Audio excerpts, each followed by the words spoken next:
We have Henry Ward presenting to us tonight. I put some of the events that he's involved in up on the screen because you don't want to hear me list all of them, but they're very interesting. Henry Ward is a professional archaeologist and a chef specializing in recreating foods from different cultures and time periods. Henry currently works as a supervising archaeologist for WSP in USA, and his previous work experience includes the Baltimore Center for Urban Archaeology. His education is, he has an MA from the Anthropology Archaeology and University of Delaware. His BS is in Anthropology from Ohio State University, and he has an AA in Culinary Arts from the Baltimore Culinary Arts Institute. Henry's in-depth research and culinary experimentation allow him to develop authentic recipes and menus that span the ages. He is the author of Native Chesapeake Cuisine, recipes inspired by the Native American cultures of the Chesapeake Bay region. Henry travels to historic and cultural events throughout the Mid-Atlantic, offering samples of Native American food and drink to give visitors a chance to experience unique flavors from the region's past. So I am going to stop sharing so that Henry can start doing his presentation. Thank you very much for presenting to us tonight.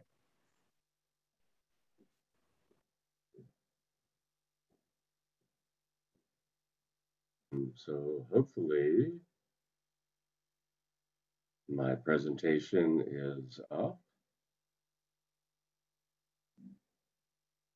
Everybody see it? Yes. Everybody hear me? Yes. Okay, good. Well, thank you all so much. I am frankly a little overwhelmed. What a turnout. I had actually thought that I had seen sort of a drop off in virtual event participation, I think because we all just got burned out. So the fact that we have 100 folks here tonight is amazing.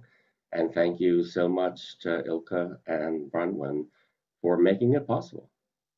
And so this is going to be a little bit of a different kind of presentation. Very often what I'm doing is, trying to tell a story in 20 minutes at a conference.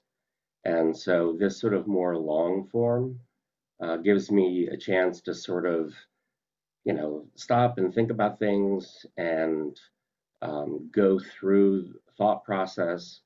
And, so I appreciate that. And so let's see, I'm going to go ahead. As was said, my name is Henry Ward. I am an archaeologist by training. I've been doing professional archaeology for about 35 years. And I also am I'm a cook. I've been fascinated by food and culture since pretty much I could remember. And so it's sort of interesting that eventually those two parts of my lives came together. And so that's what my presentation is about today. So I'm going to go ahead and get started and hope it all happens. So if everybody can still see my screen, then we're going to go ahead. And I'm going to start, as we should, with a land acknowledgement. I am in Baltimore, Maryland today, which means that I am on the ancestral lands of the Danakot people, and also the people of the Susquehannock, the Lenape, the Piscataway nations, and that this is their land, and the fact that we are on it needs to be acknowledged. We need to acknowledge the debt that we have to them for the things that they have added to our culture, but also to acknowledge that we have not treated these peoples the way they should have been treated. And part of why I became an archaeologist and part of what I do is try to have people understand the depth of the culture and the history of this nation. We are a nation of immigrants. And to me, the fact that I am of English, Welsh background but that I'm in America. I'm an American because I'm in America. I'm in the land of these native people. How that is not part of my heritage, I can't understand how you could not understand and acknowledge that. So I want to make that point to start with. But I also, it's a little deeper than that. This is a map from 1860 showing the percentage of population of enslaved peoples in Maryland and the adjoining states, and realization that much of the infrastructure, many of the buildings that we live in, again, were built by people who were enslaved or were marginalized laborers that, again, we need to acknowledge the role they played in our history and the places we live in every day, but especially, in these settings where we are talking about history. Okay, with that important step out of the way, my background, again, I got my undergraduate degree out in Ohio and came and then got my master's at the University of Delaware. At one point in my career, I decided to take some time off and also get a degree in the culinary arts from the Baltimore International Culinary Arts Institute. And that sort of started me thinking more about the food ways that could uncover as we did archaeology. But not only just, so it's a table in the back of an archaeological report, but, what does that food actually taste like? How might it have been prepared?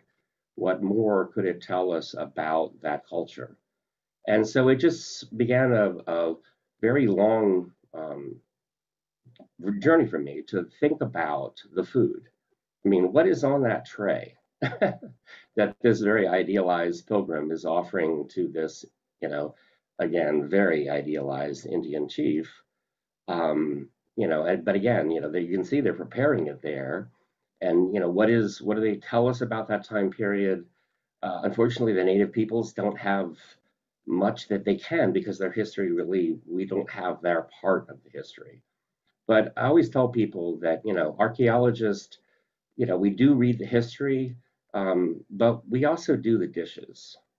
And so, you don't have to tell us everything because we're going to find the bones, we're going to find the shells, we're going to find the pots. We are going to understand basically the kinds of things that you probably were cooking and eating. And so again, that is sort of encapsulates a bit of the approach. And so throughout my career, both professionally and personally, I've just been intrigued about the role of food and culture and how to look at food and how to help it tell stories that we might not otherwise know.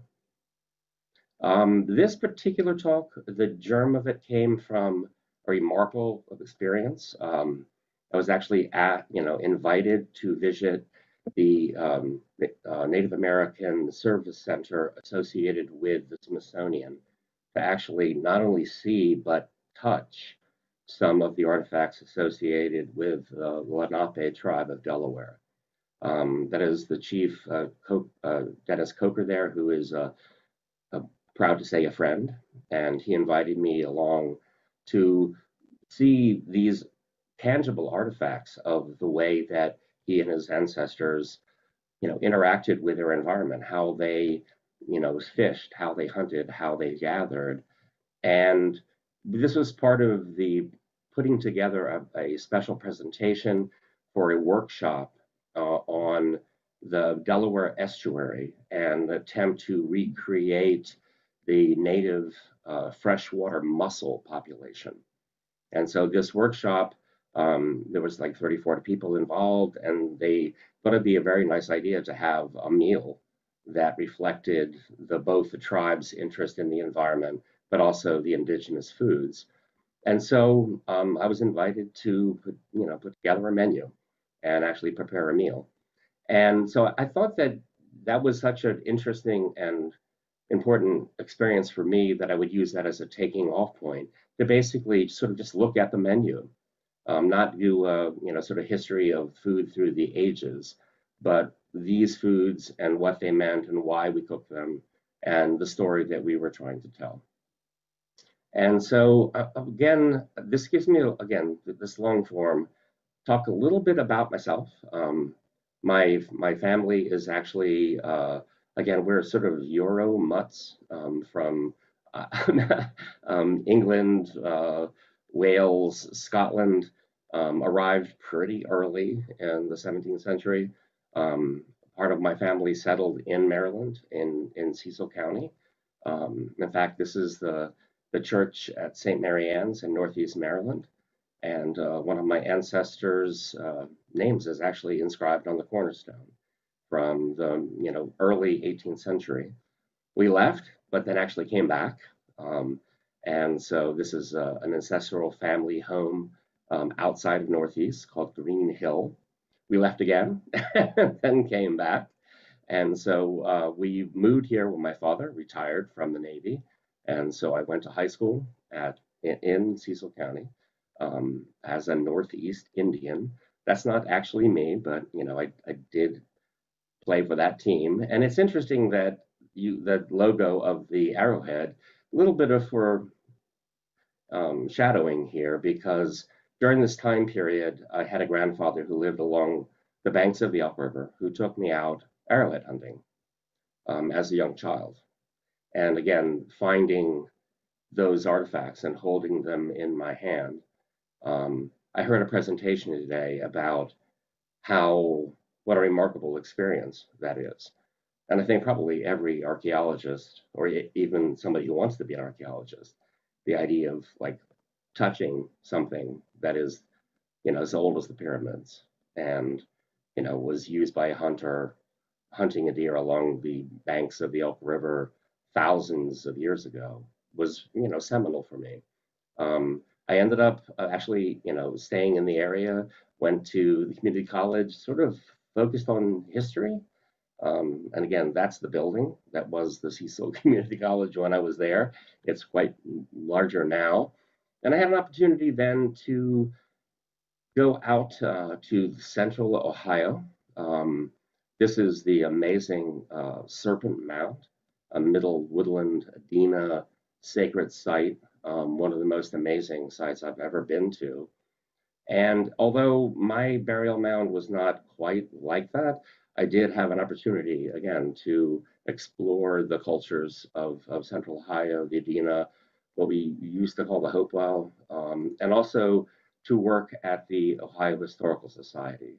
And again, just an amazing opportunity to be able to look at the artifacts from the mound builder culture and just astounding revelation. I mean, this culture bringing raw materials from the entire continent back to Central Ohio, fastening them into these amazing pieces of art to bury them with their important people in these sacred sites, again, was very formative to me as an archaeologist.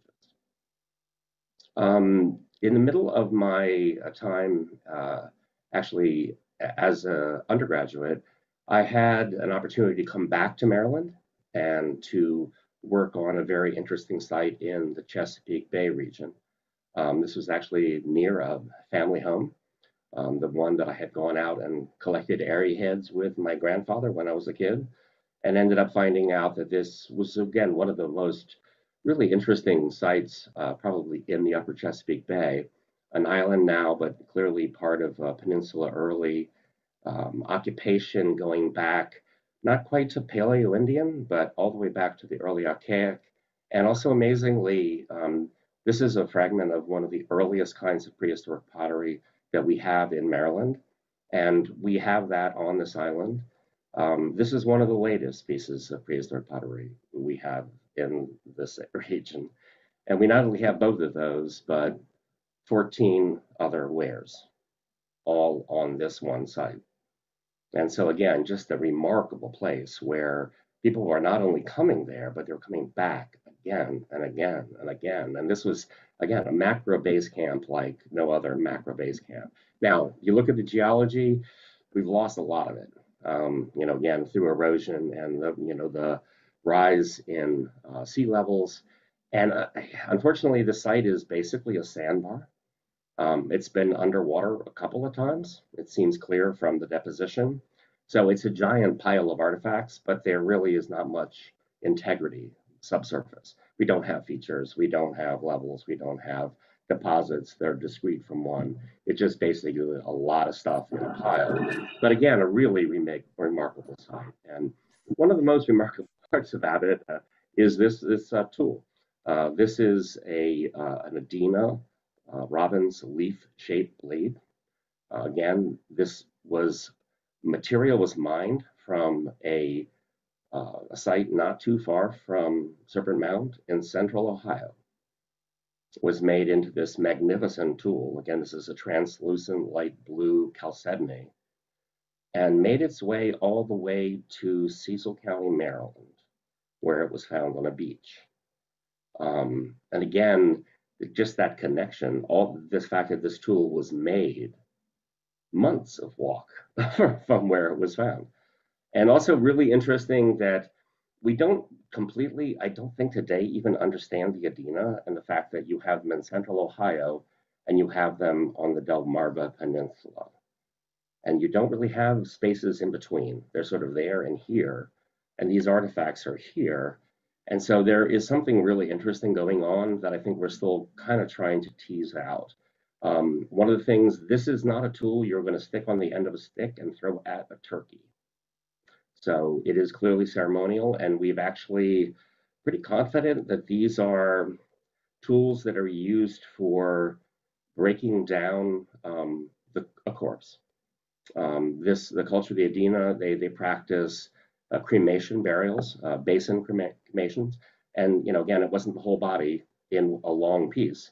It was basically cut down so it would fit into the basin. And so these are seen to be ceremonial butchering knives to basically prepare the body for burial.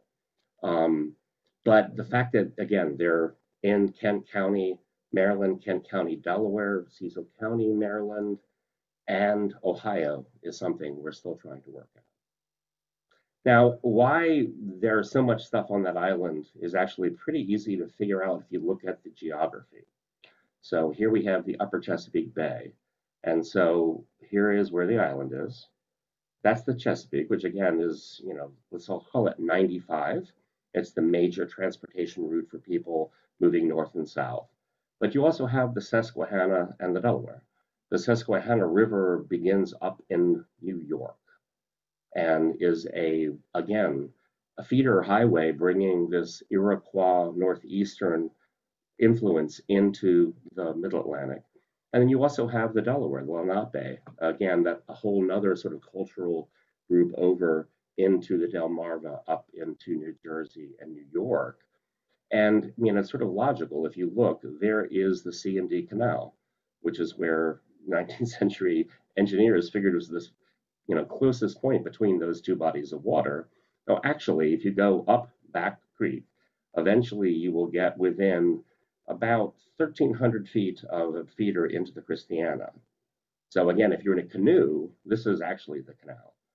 And so you can see that this area would have been sort of at the corner of Market in Maine, and there was a lot of stuff going on. And one of the things that did is actually got me into the University of Delaware on a fellowship to go ahead and explore what was happening on the island. But that also gave me the opportunity to do some other adventures. I was sent off on a shipwreck. I was for about a year, over 2 years. I was offshore working on the HMS Dubrock recovery, which again is a whole another fascinating story, another tale for another day. But also began to really look at raw materials, what native peoples were using to make their tools. One of the interesting things about the island site is that we had this really unique geological outcropping of what is called ferruginous quartzite or ironstone that actually forms in these plates. And you can see on the left-hand side, it's actually fairly easy if you have a thin plate to start to make a biface, because you don't have to work from a round cobble and try to make it skinny. It's already flat.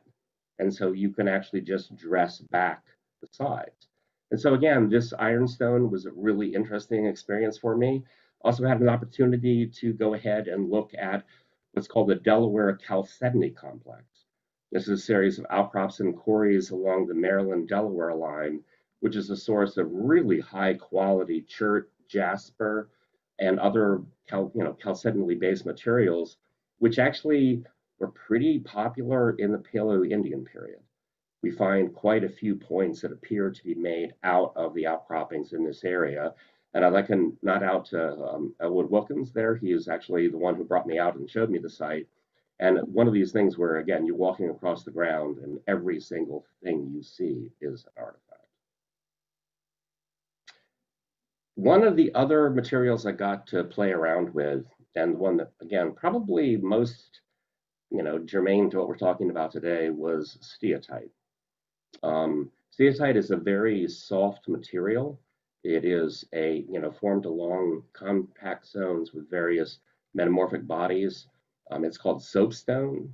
This is actually also the pure form of this is talc, that you probably also have heard of. It is one of the softest natural occurring minerals on the planet.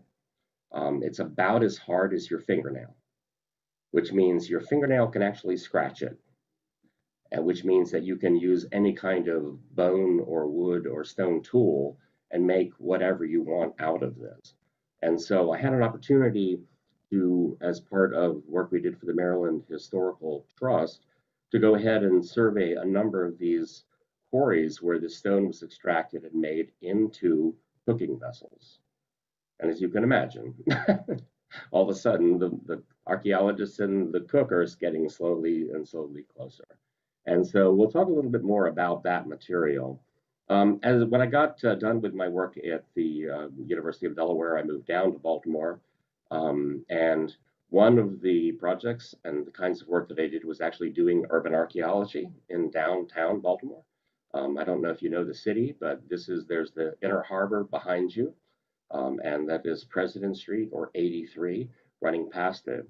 And so this is where the metro, the Shot Tower Central Market Metro was built. And as the escalators to the metro cut through the block there at the corner of Baltimore and President Street, we did an archaeological dig and found out that through just sort of historical luck, the buildings that had been there that were burned in the Great Fire were just capped. And then when they rebuilt the Maryland Center, which again was part of the market, it was a fire station on the ground floor. So it did not have a basement. It was pillar supported. So they didn't have to excavate out what was underneath. And so we found out that all of those buildings from the 18th century were actually still there, including 3 of the privies, one from the very early 18th century, one from a bit later, and this table setting is actually from the material we collected from there. Again, so you can see this, beautiful blue and white chinois pottery. This is a really interesting artifact back in the back here. This is what we've been told is a courting lamp. And so it's a very small form of a oil lamp that did not hold much oil, which meant that it didn't burn for very long. And so a courting couple was allowed to basically sit together as long as there was oil in the lamp. As soon as it was gone, the date was over. And so again, what we found, on that site helped us to understand what we actually believe was probably a Swiss family, the Diffenderfers, who records indicate probably owned the property we looked at, and then was actually a grocery store owned by a German family during the firestorm, which was the Great Baltimore Fire, that literally destroyed most of downtown Baltimore. But that standing wall on the left-hand side is actually what is left of Maryland Hall, which was the building next to the one that we excavated. And so you can see that, again, really devastation. I took time out from then Baltimore to go and actually amazingly begin to do work for the Metropolitan Washington Airports Authority, where I've been for about 35 years, doing other things. But again, it's hard to sort of imagine an airport being that much of an historic resource. But between National and Dulles, where I work, Dulles, we have about 18,000 acres inside the fence. And so a lot of archaeology in the middle of National Airport, there's actually the remains of a colonial plantation. And then we have, again, remarkable architectural resources, everything from the Art Deco terminal and National, the first jet engine test cell actually built in America, and then Saarinen's amazing building, main terminal at Dulles. And so again, Abingdon, we just want to touch on this for a second. We are actually currently working on a project here to look at the enslaved population of the Custis, Alexander, and Wise families, and to look into ways of being able to tell the story of the people who actually made these plantations function. Again, this is a remarkable site. It's about a little over half an acre that just ended up being preserved as the airport and the railroad and everything else was built around it. And so it is now an interpretive park, and we will be adding additional information there about, again, all of the people who live there. Both the very wealthy families, again, the Alexanders and the Custises were some of the wealthiest families in the colonies at that point. The only piece of Wedgwood cauliflower ceramics creamware I've ever found in my life was on that site. But also, again, the more utilitarian wares that were used by the folks that lived in the house into the 20th century when, again, the foreman of the gravel pit at the base of the hill, this is where he and his children lived. And also some of the, tiny fragments of Kalanaware, which is like actually a material which after time we have finally begun to realize is made by the Afro-American slaves themselves. They are taking, West African, ceramic tradition, the culinary needs that they have to cook stews and gumbos, and the local clay sources to actually make their own pots. And so again, both here at National and at Dulles, we ended up finding examples again of this remarkable kind of ceramics. And it's almost one of my favorite artifacts on the airport because again, it just shows this resilience. These folks couldn't buy a soup pot. I mean, they didn't have the economic means to enter into the political economy to purchase something like that. So they made it themselves so that they could cook what they wanted to cook for their family, which again, I think is one of the things that archaeology is now allowing us to reach back and tell stories for people whose stories were never recorded, that people, didn't care about back then, but do now. We got a chance to tell a little bit more of that story out of Dulles. We built a fourth, or did the archaeological work for a fourth and fifth runway at the airport. And airports are complicated places. I mean, you can't just sort of put a runway anywhere. And so we were able to avoid or mitigate all of the effects on all of the archaeological sites except for two. But that also gave us the opportunity to take them through what's called a phase 3, so a detailed excavation to really begin to, again, to look at those people's lives and what they told us. And again, with me, you'll see a pattern here. One of the things we did not expect is one of the sites actually included a fairly early gunflint, so that somebody on that site had a firearm, probably for hunting, which again is really interesting. The fact that even an enslaved person might have the ability to have the tools to go ahead and get the food for his family, not just relying on what he was given by, in this case, the Lee family, who owned a Sully plantation. Also, one of the other really interesting things, again, we found is these more examples of these Kalanaware pots. And so again, this idea of a organic ceramic tradition coming forward from this population to fill a need that they were not being given the politics and the economics of the time. The other really interesting thing that we found on these sites, and something else we're beginning to understand, are actually examples of this as a continuity of sacred tradition. This is a quartz crystal we found from one of the sites at Dulles, and we're beginning to understand more and more that there is a sort of a sacred toolkit of things like crystals and shell buttons and bone or ivory artifacts that are a continuation of a West African sacred tradition. These things are being found in locations underneath the hearth or underneath a window opening or underneath a door opening as house magic, as a way of providing protection from evil and to provide for the family. And again, I think just fascinating that taken from their homeland, surviving the Middle Passage, which again, not everyone did, being thrust into the plantation system, but still being able to hold on to, again, these elements of your sacred tradition and your belief system, no matter what. Again, I find really inspiring. And one of the reasons why, again, I think archaeology really is important for telling stories. So we're going to jump forward a little bit. Again, this idea of my working at an airport, I will eventually find a way to, figure out food into it.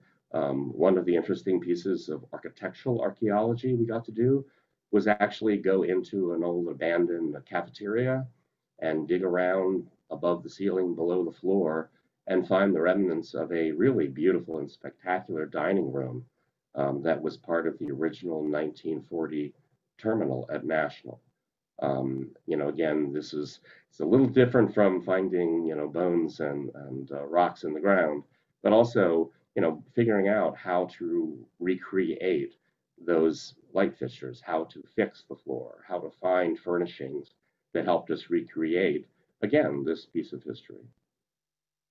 Also, interestingly, this is, again, unfortunately, that opening into the dining room is no longer open. It is actually an airline club. You can get into the club, but not up the grand staircase. But it was also really fun that these are actually plates that were created by Ethel Warren Pilson, who was the original interior decorator for the airport.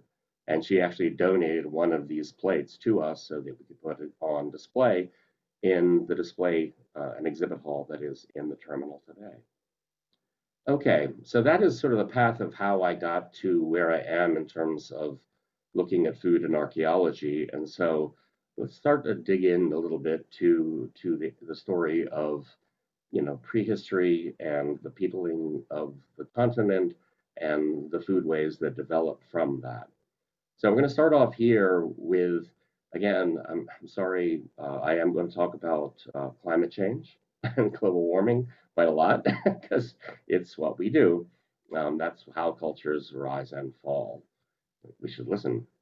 And so here we have the planet with the ice caps at the end of the last ice age, in place.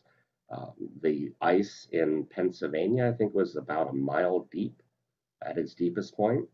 And so again, dramatically different kind of continent. And what you see below here is actually, this is the megafauna from the Pleistocene in Mexico. So again, I couldn't find quite as great a shot for North America, but again, we're talking about mastodons, mammoths, cave sloths, saber-toothed tigers, giant armadillos. And so the first peoples coming into the continent were actually sharing it with these kinds of animals. These were the prey or the predator, depending on the animal that they were having to interact with.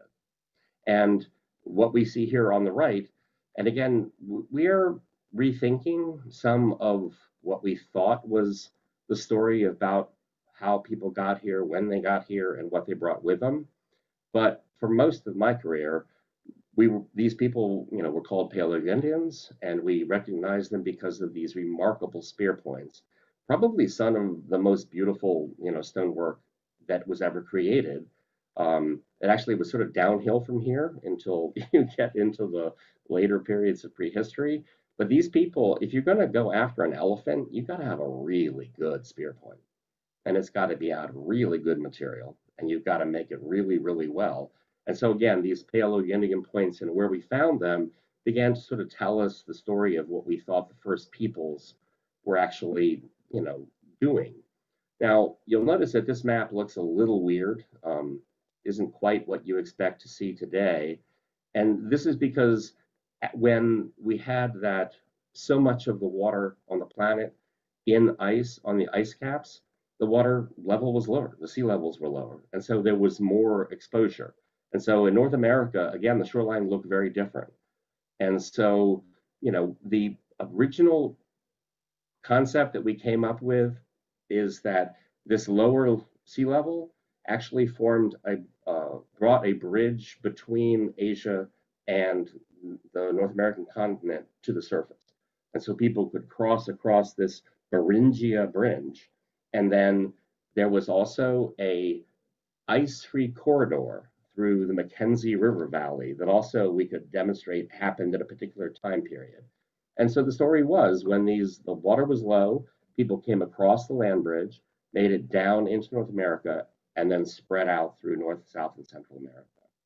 Now, we are now beginning to rethink that we're finding sites that don't fit this chronology. And one of the problems being that, again, look where they ended up if they were coming to the Atlantic coast. Again, this is a vision of North America. If this sea level rise that we're continuing to see today continues, and so what had been Maryland is going to be on the continental shelf, and those prehistoric sites from the people who arrived early are even further out on the continental shelf. I mean, they're under hundreds of feet of water. And so we may never really begin to understand what's going on with those early coastal developments because we're just not getting the sites. And we also need to think about when you talk about archaeology, it is what is left. It's been estimated when I was in school, they say 50%, so let's call it 60, of all the archaeological sites on the continent are gone. They've been destroyed through erosion or through the flooding of river valleys like the Tennessee River Valley, behind dams, under roads, under cities. And so again, there's not that much left.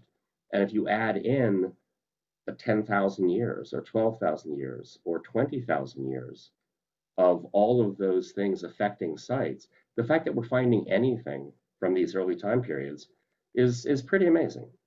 And so we're beginning to fill in a little bit more about how long people were here. But, we sort of do have an idea that once they arrived, we begin to find sites from this period. We after the Paleogene, we call the Archaic. Some of that is, coming from these deep sites we're finding in caves where the record of people's occupation through time is being recorded. And it also begins to show us changes in what was happening in this region. This map actually shows what is in blue is essentially the lower Susquehanna River. And that is what formed the Chesapeake Bay. So basically, the Susquehanna River flowed from New York all the way through Pennsylvania, through Maryland, and then down to the coast. And as the sea level rise, the water flooded up into the river valley and formed the Chesapeake Bay and the Delaware Bay. And again, most of these estuary embayed environments along the East Coast. And this began to have a really important effect on prehistoric occupation because it formed such an amazing resource base. And so, although we understand now that the Paleogene period was more complicated and more nuanced than we thought. It's not just a bunch of people chasing elephants from one side of the continent to the other with like sharp sticks.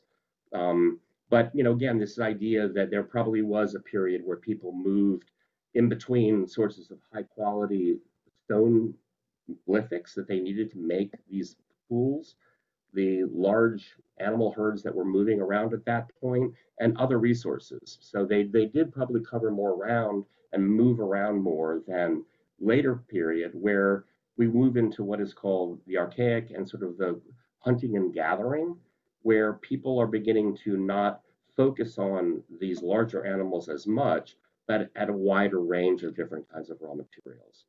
And so again, one of the things we talk about is this concept of sort of tethered nomadism.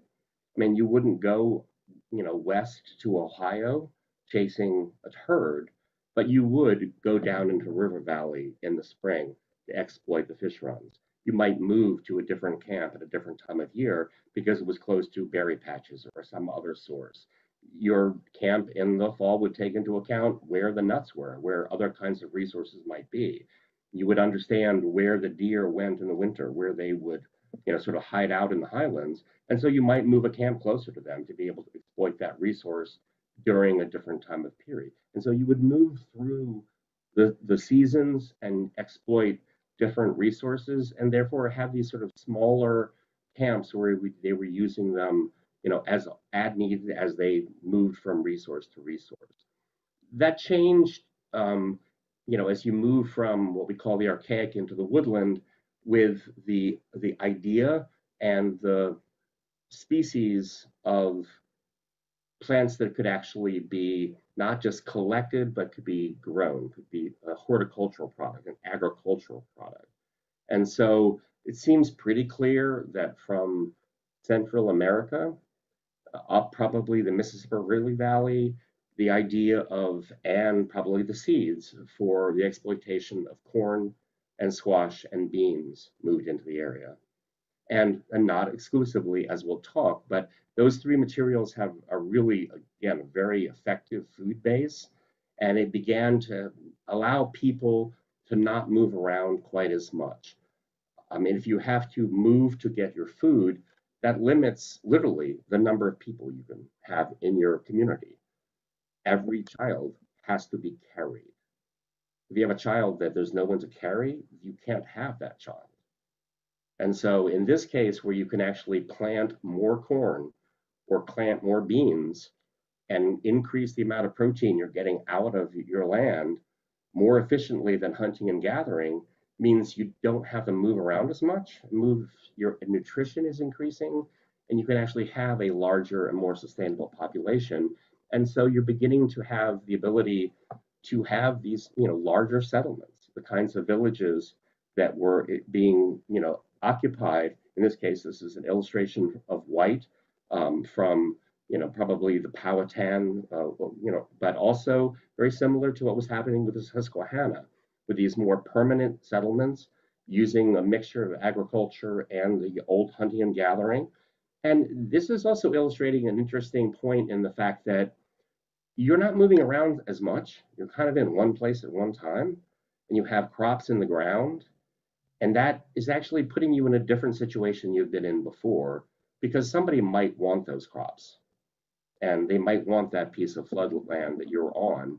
And so what you see here with this palisade is actually the beginning of sort of fortifying your village, because of the fact that you realize that you're in one place at one time and somebody may actually want what you have. And so again, this is a really, sort of different way of looking at occupation, but also the way that food was, created, gathered, and prepared. And so, archaeologists, as I said, we do the dishes. It's interesting that if you think that you're going to destroy something, your first thought is, I'm going to burn it.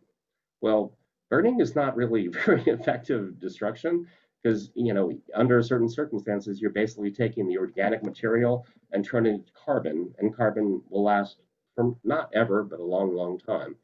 And so burnt bones and those kinds of things, which would would last for a very, very long time, whereas the bones alone might not.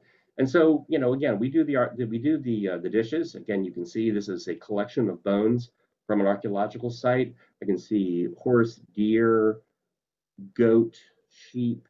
And so literally from the kinds of bones we find on archaeological sites, we can figure out what people are actually eating. And that includes, as you can see down here from another one of these white lithographs, a wide range of materials including things we no longer eat today, like reptiles and amphibians, which would have been part of the food back then. Also, we get very clear evidence that is, these are carbonized corn cob, beans, and the seeds from squash.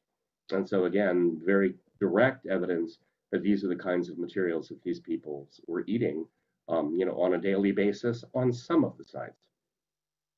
So again, sort of a quick kind of overview of how I got to be an archaeologist, where the food came in.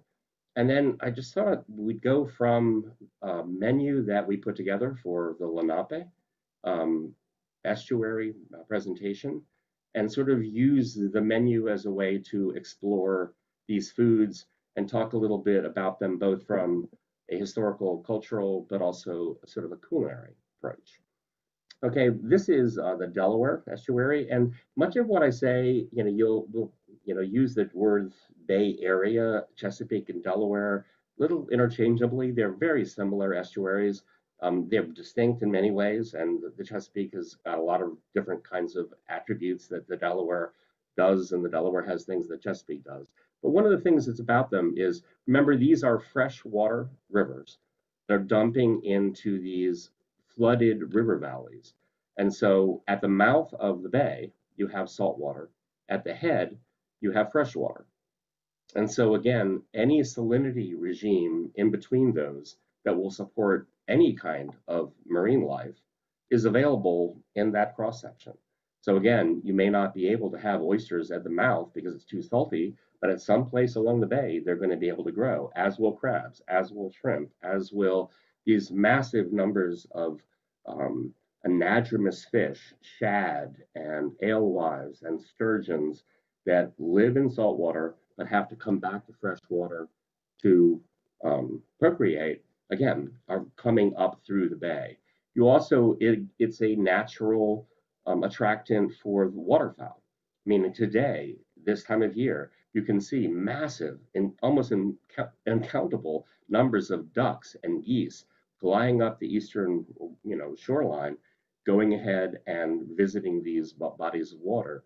They're also going to go ahead and attract all the other kinds of wildlife. I mean, again, everyone comes down to the water to drink.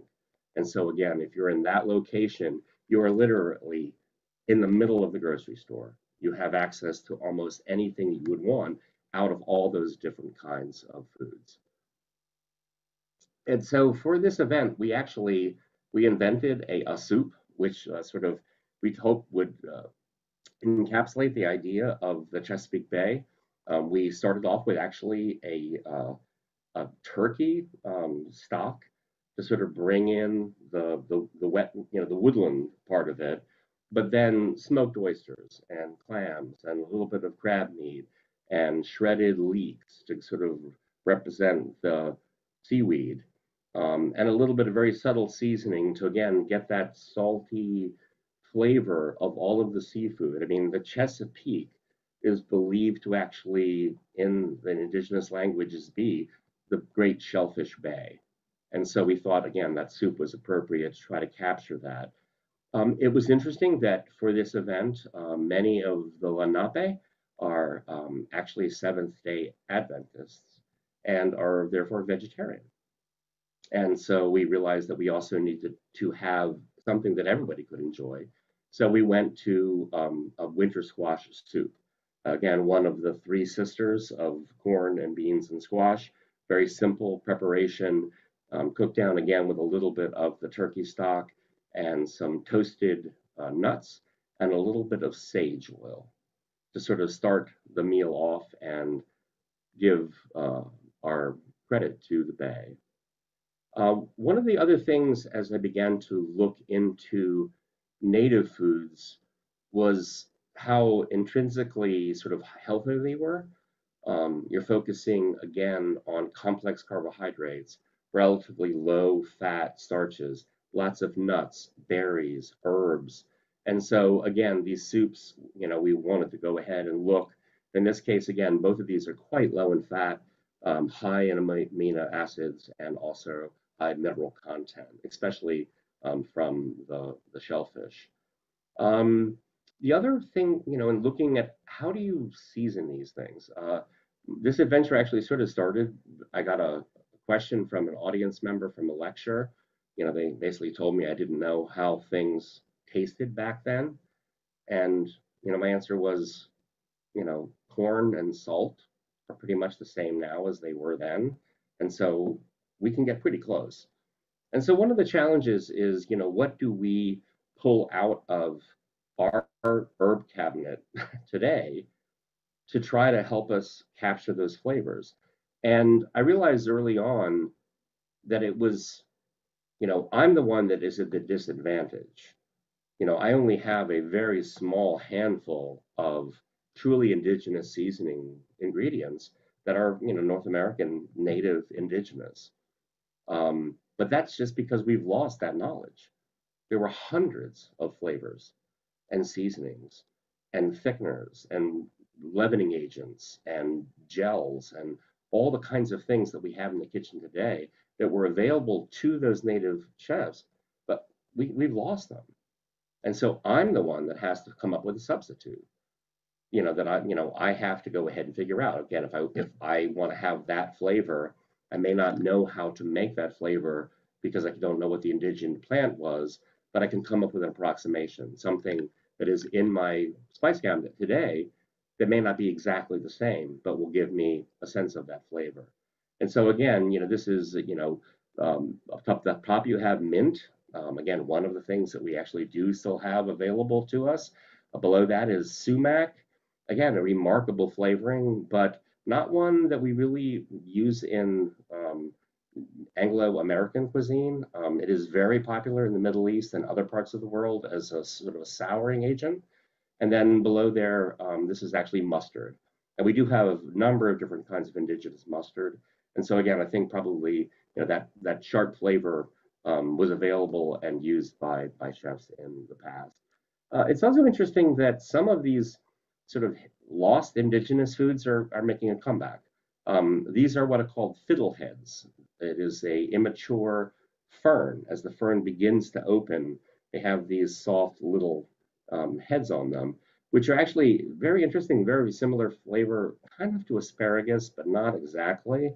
And these are becoming so popular now that they are now a gourmet ingredient, and you will, see them being featured in restaurants. Another plant that has had a rebound, these are ramps or wild garlic, which again would have been a very important seasoning ingredient for the native chefs. But this has become such a big deal that there are festivals now. And unfortunately, we're getting to the point where there's so many people going out and harvesting wild ramps, inappropriately and non-sensitively, and it's become a point where it's becoming endangered. We have to be careful that we don't actually end up forcing another species into extinction because we're just not being careful with it. Okay, we're going to move on to sort of the next item on our menu, and we couldn't do anything with Chesapeake Bay without doing seafood. On the left there is a really big oyster shell. However, that would probably not have been that big back in the past. One of the things that happens through history as we begin to degrade the quality of the environment, as we begin to overfish and the pollution begins to go into the Chesapeake and the Delaware Bay, is that the size of the animals begins to shrink. All the fish, the oysters, everything just gets smaller. And again, we see this through time. We can see it actually looking at even fossil, populations, but just dramatic changes brought by the human impact on the environment. But oysters were a really important part of the Chesapeake Bay story, going back thousands of years. It doesn't go back forever because again, when you had the sea level rising quickly at the end of the last ice age, the salt levels were fluctuating, and oysters can't take that. They can't get up and move, and so they only can grow when you have the correct conditions. And that began to occur again as the Chesapeake Bay not only was forming, but then was stabilizing. And so it was a resource that was exploited extensively by native peoples.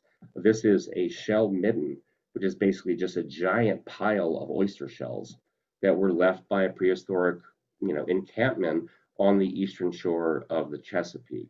I have excavated some of these sites. They are not fun. They're very hard to dig through because it's basically, again, solid shell. And also, interestingly, there's not a lot of else going on. You don't find a lot of other kinds of artifacts. They're not making tools here. They're not doing a lot of other kind of exploitive work. They're not, processing plants. They're pretty much just sitting up on the hillside, gathering these oysters, making them edible, and then, sort of moving on. And so one of the, interesting things we find with oysters is, if you find an oyster shell and it's damaged, there's any kind of breakage or crushing along the edges, or any kind of like cut surface, it's probably a historic shell, because the Native American populations really did not have a tool with enough tensile strength to actually shuck an oyster, to force it between the shells and force it open. Yes, I mean, you probably could do it with, hardened bone, but again, it wasn't really until you could get a hard iron steel tool. Copper's not going to do it. And so invariably, if you see a damaged oyster, it's probably historic. If you see one without damage, but also evidence that it may have been heated, that is probably a prehistoric shell, because it appears that they were really roasting these oysters open. They're using the heat to open them rather than fighting to try to get into the shell. And then they would have been consuming them or drying them or smoking them at that point. And so, as that inspiration, we took oysters, and I came up with what I call an oyster Nanticoke. And so you roast the oysters halfway open, and then have a combination of crushed walnuts, a little bit of cornmeal, some wild leek mixture, a little bit of other seasonings basically on top of that, and then roast those to give it a little bit of color. And so again, um, I can't guarantee that anyone ever ate an oyster like this in prehistory, but again, I am not only not a native person, but we can't know. And so I know that these ingredients were available. At some point, somebody probably put something like this together. And so, again, this is an impressionistic idea of what food may have tasted like in the past, but not too much of a reach, because these flavors would have been very familiar to those people just like they are today. And again, this is, these shell middens are really quite amazing. Some of them are 5, 6 feet deep. They extend hundreds of feet across the shoreline in places like, Kent County, Maryland, Kent County, Delaware, and literally countless numbers of oysters. Um, and it's also interesting that you never know exactly where you're going to find evidence of prehistoric occupation. This is actually Mount Clair, which is in southwest Baltimore. I spent a couple of years running an education program there.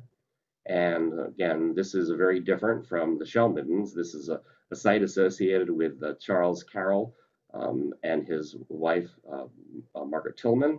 Was, again, probably one of the wealthiest families in Maryland during the early and mid 18th century. And so Mount Clair Plantation and the main house actually is contained today in what is Carroll Park. And as I was out there doing work, and we were looking at recreating the kitchen, recreating an office, the original gate structure for the thing, working with the colonial dames of Maryland to basically recreate what visiting the house would have been like in the 18th century. We also ended up finding a few unexpected things. You look here, here's the main house, and you can sort of make out a series of terraces that were cut into the hillside to form the formal gardens for the plantation. And you can also kind of see a little bit the markings in the here of something happening under the ground. And these are actually walkways that were put in by the Olmsted brothers in the 19th century as part of the park. And under one of those walkways, we ended up finding a shell midden. We always found a little bit of shell scattered on the site, and kind of thought that it might be from making mortar for building the buildings, because that is one of the ways that they got the lye to make cement. But when we actually got in and excavated, we found out not only was there the shell, but two tiny little fragments of prehistoric pottery, both Rappahannock and Potomac Creek. We also luckily had a sealed deposit, and we're able to get a carbon-14 date that came back just about right. to give us this late woodland period. There were no modern materials, so no contamination.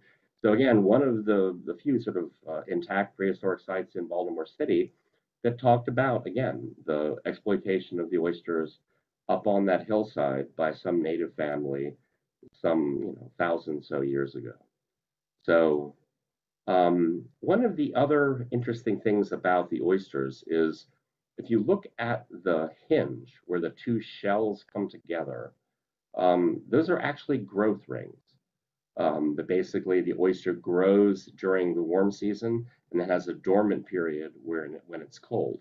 And so this can actually, it actually is a little bit of a record of what's happening in the environment at that time period.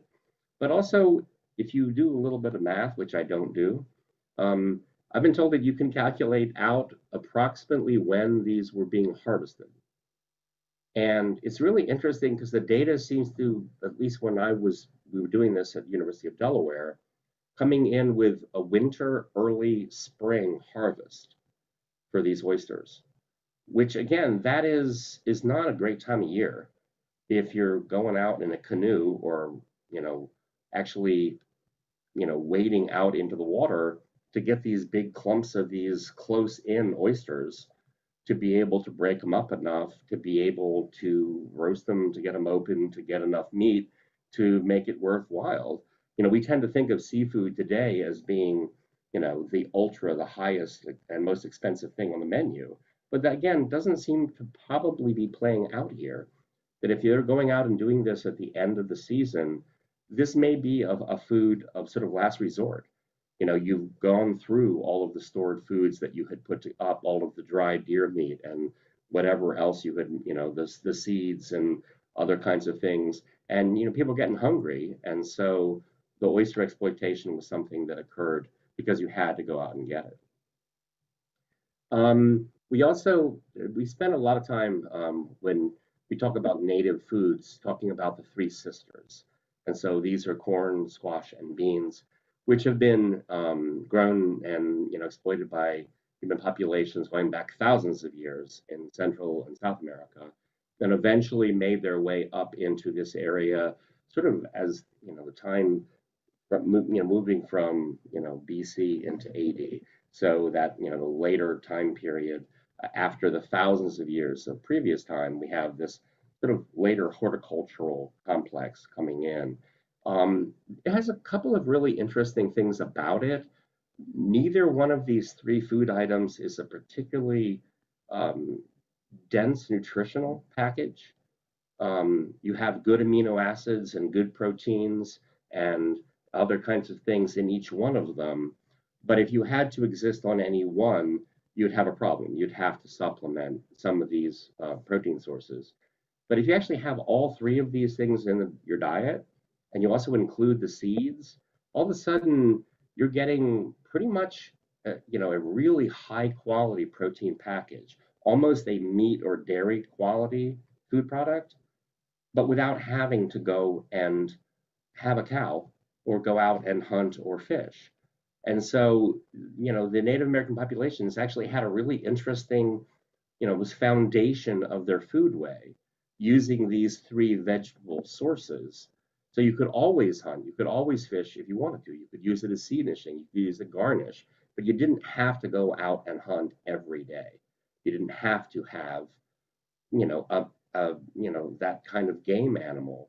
We also think that this may have had a really interesting effect on the native foodways because it really reduced your need to have for animal husbandry, to actually have a domesticated animal to eat. If you look across the planet, most temperate regions, you've got a cow, or you've got a pig, or you've got a sheep, or a llama, or a water buffalo, or some kind of large mammal that you're using both for dairy but also for meat. And again, in most of, definitely North America, probably Central America, that really didn't happen. We don't have really clear evidence of them domesticating a deer. They're very hard to domesticate, and it probably wouldn't have been successful. We do have evidence of probably turkeys being domesticated at some level. The genetics suggest that what we're finding on archaeological sites don't have the same genetic variability as you would expect in a wild population. So it just suggests that there may have been a separate secluded population that were being put in pens or something, because again, turkeys will take that, deer won't. And so it's sort of interesting that again, these three animal sources, plant sources of protein, gave native peoples, an advantage. And this is played out in a lot of other places. The same thing with rice and beans and seeds. None of those is a complete, nutritional package. But like in South and Central America or other parts of the world, if you have beans and you have the rice, you have the seed products, you can get that same sort of mixture of amino acids to give you a really solid protein, base. And so it seemed obvious. I mean, succotash is a little bit of a kind of Native American cliche, but again, it is something that was traditional, is still enjoyed by people all over the country today.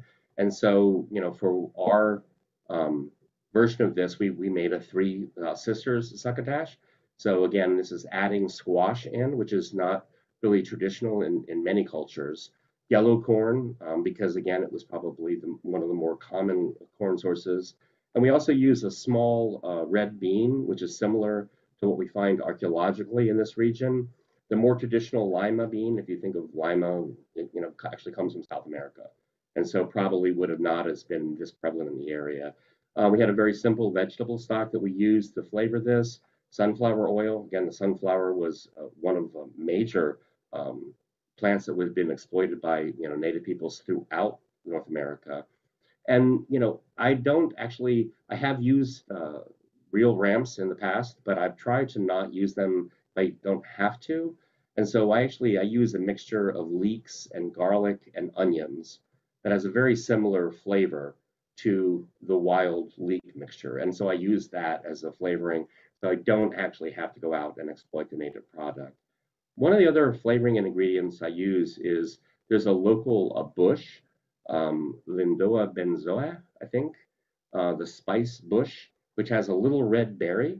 And as that dries, it actually, both the outside of the berry and the seed have really interesting flavor, very similar to sort of allspice, with maybe a little bit of a citrusy kind of a touch to it. And so I love the spice bush as an ingredient for native recipes, and then also sea salt. And we were lucky in this area in the fact that we're fairly close to the ocean.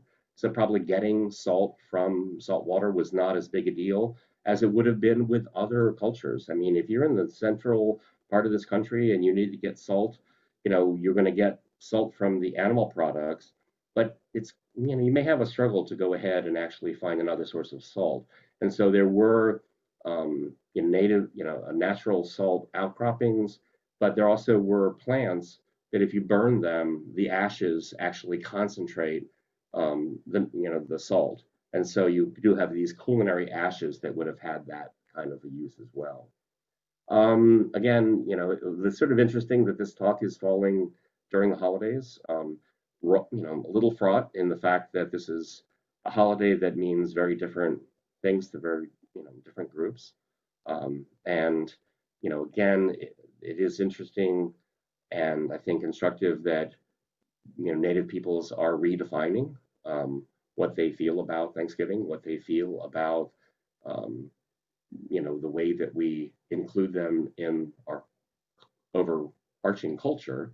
But again, the fact that this is Native American Heritage Month and that we are sort of talking about the foods of the season, I think is appropriate. And so for the meal, what we did is we did cook turkey breasts and went ahead with this is some of the native ingredients that we used for the marinade.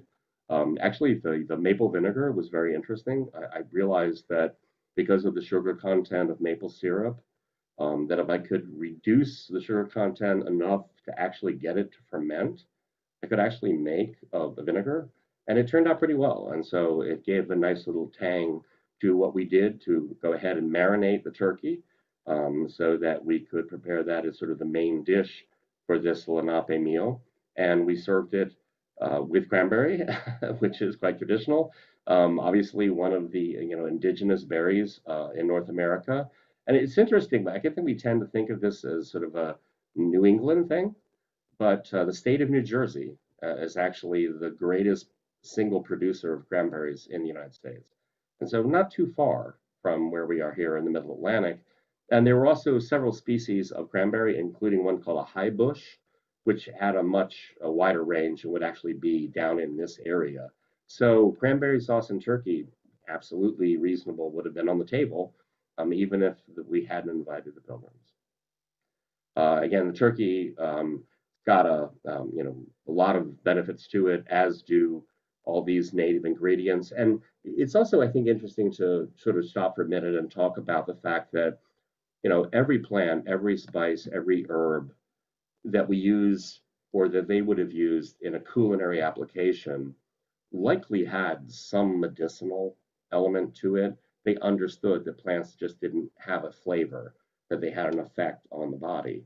And so again, the fact that these things have antioxidants in them, the fact that you have these low fat proteins and you have all of these healthy foods that are being incorporated into the foodway makes complete sense. I mean, there was always in every culture, in every tribe, in every village, in every clan, in every family, there was a cook.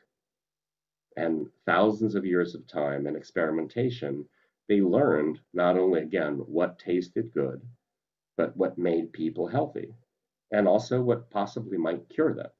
Because again, you observed what was happening. If somebody ate something and they were sick the day before and they weren't sick the next day, ding, ding, ding. Let me think about that. What happened there?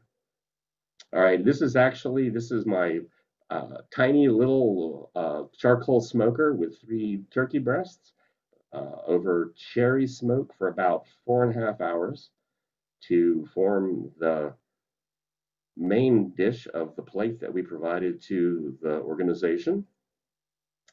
One of the other main dishes we had sort of thought about, and the timing was just wrong, was actually to plank a shad.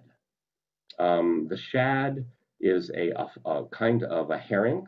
It is a anadromous fish, again, one that lives in salt water but returns back to the actual stream where it was born. And so one of the things it means that they have to get up these rivers at a particular time period. And in the case of this area, it is in the spring.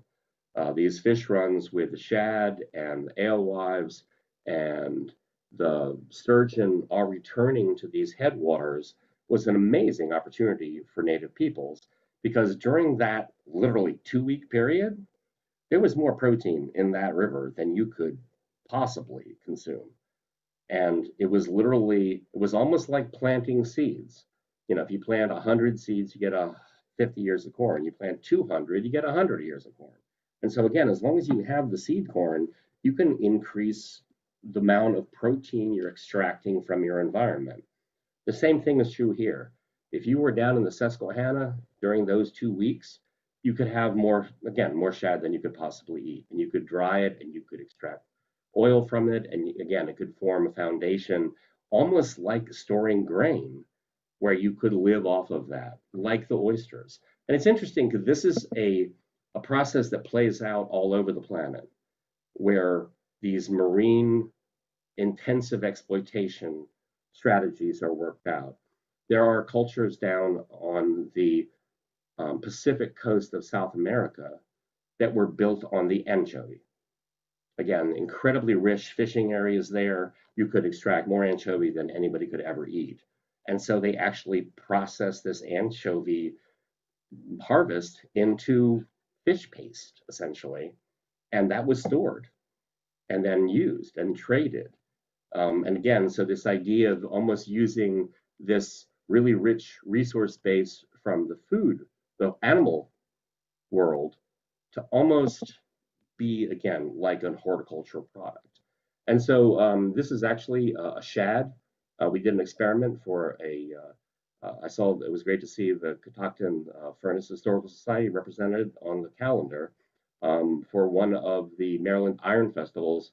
We actually went ahead and planked a shad, and this is a family recipe, which is sort of fun for me to be able to touch back to my family, but also again a recipe that went back to basically when the Chesapeake Bay was forming at the end of the last ice age, and these fish started to arrive, and the native peoples would have gone ahead and used a really simple preparation of attaching to a board and putting them in front of a fire next to the river. But that became, again, a tradition that was shared pretty much by all cultures. When the fish are running, they're really cheap. And so anybody can get them. So in the Afro-American community, planking shad was a spring tradition. It was, people got together and they had a big party. Still today in Tidewater, Virginia, there is actually, I think it's a Republican political, gathering where they plank shad. I mean, that's why they come together.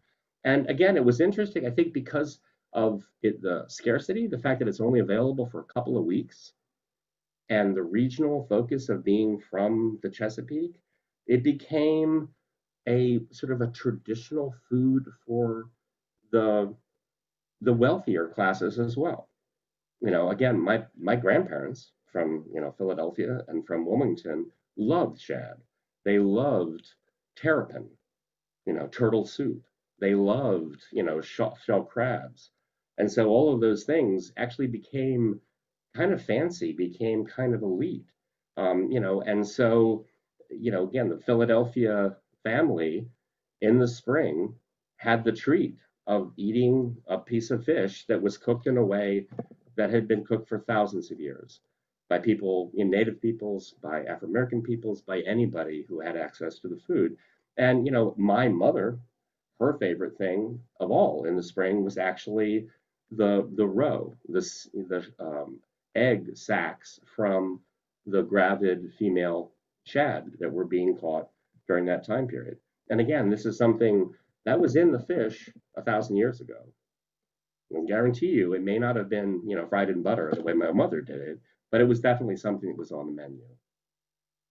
And that also, I'm gonna make sure a little bit of kind of maybe tongue-in-cheek things with you as I, think about food. I mean, this is a sturgeon. This is not, in historical perspective, back into prehistory, this is not even a big sturgeon. These would have been the kind of fish that were making their way up the Chesapeake, up the Delaware, up the James, and were being exploited by native peoples. I mean, they're a remarkable animal. I was in junior high school when a 14-foot sturgeon was caught in the Northeast River and showed at the state fair. And I always joked that, he was finally getting home and got to the Susquehanna and ran into the Conowingo Dam. And it was like, wait a minute, I wasn't there when I left, 100 years ago. But it also, again, tongue in cheek, if one out of two or three of these amazingly large sturgeons were actually female, they're coming back to lay their eggs. And you're catching them on the way in, which means they still have the eggs in them. And so this is actually a petroglyph, a stone piece of art from what's called the Bald Friar petroglyphs, which were on a series of islands north of where the Conowingo Dam is today. And when the dam was put in, they realized these islands were actually going to be flooded. And so somebody thought they would be preserved. And so there were a couple of photographs taken, and then they took the somewhat questionable solution of blowing the island up and collecting the pieces. And so there are the pieces of these petroglyphs that have been scattered throughout Maryland that have been slowly being collected and sort of brought back together and put into context to try to figure, what is this story that these people are telling by carving these images into these stones in this river. And again, I don't know what these all mean, but I mean, one of these has to be, look at all those frickin' fish. I mean, if you came down into the Susquehanna River Valley during the fish run, it was literally, the river is a mile wide and about 3 feet deep. It was solid fish. in historical times, they would harvest shad with a pitchfork, literally walk out in the water and just like flip the fish onto the shoreline. Because again, it was just you're funneling all of that wildlife through that little narrow passage. It also raises the question that they used everything of every animal. And so that's a sturgeon. So I wonder what the recipe for caviar was. Because a sturgeon that size has got a couple of pounds of really nice, Cervigia caviar. I don't know what they were doing with it, but I can guarantee you they were not throwing it away. Another thing that we looked at as part of the meal was looking at fungi. Again, the sort of in between the plant and animal kingdom, but very, very common in these areas.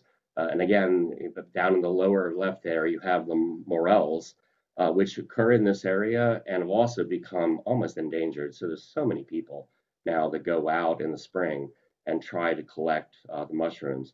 But again, amazing flavor and something that would have definitely been exploited by native peoples.